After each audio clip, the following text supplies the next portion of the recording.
President Russell M. Nelson being remembered all around the world, and in the islands of the South Pacific, where his visit in 2019 left a lasting impression.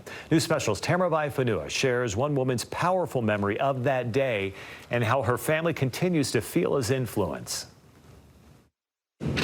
For Tina Reed, seeing President Russell M. Nelson was life-changing. She and her husband Gabe were in Samoa in 2019 when he was serving as a state president. Today, they lead the Samoa Apia mission and live in Pasenga, the very place where President Nelson once stood, and to them, it's sacred ground.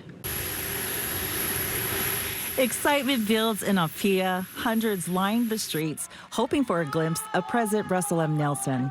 Tina Reed and her family flew in from American Samoa. They didn't want to miss it. He was in a black minivan, and it was just a tiny little window and just barely big enough for his head. And she caught the prophet's wave in a split second. My kids were making fun of me because I was just bawling, and so my voice cracked. I'm like, hi! Later that evening, Tina and her husband Gabe saw him again, this time at a devotional in Pasenga near the Apia Samoa temple with thousands of members.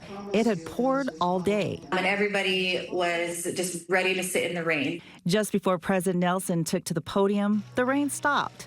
Tina says he thanked them for their faith. But the spirit was so strong. President Nelson urged families to care for their children. Later that year, Samoa would be struck with measles. And many children, I think over 80 children, would die. I really believe what Sister Sherry Dew says in The Prophet Sees Around Corners. The most touching moment, Tina says, came as members sang farewell.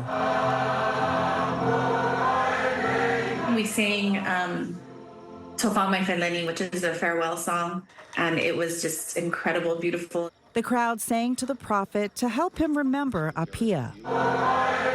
The singing is what always... That's what speaks to my heart when I think of the saints in Samoa. The way that they sang for their prophet and thanking God for him, to him, is just something I can never forget. Today, the Reeds live in Pasenga, where President Nelson once spoke. They serve as mission leaders. With news of his passing, they reflect on the two temples he brought to the islands. He has always showed so much love for the people in the islands and the people in the Pacific. And vow to carry on his example of faith. The people in Samoa love the prophet. President Nelson's visit to Samoa was part of a larger tour of the South Pacific in 2019. And now, years later, Tina says his influence continues to shape their mission work as more non-members are asking about temples, prophets, and the faith he so passionately shared. For KSL News, I'm Tamara Fanua.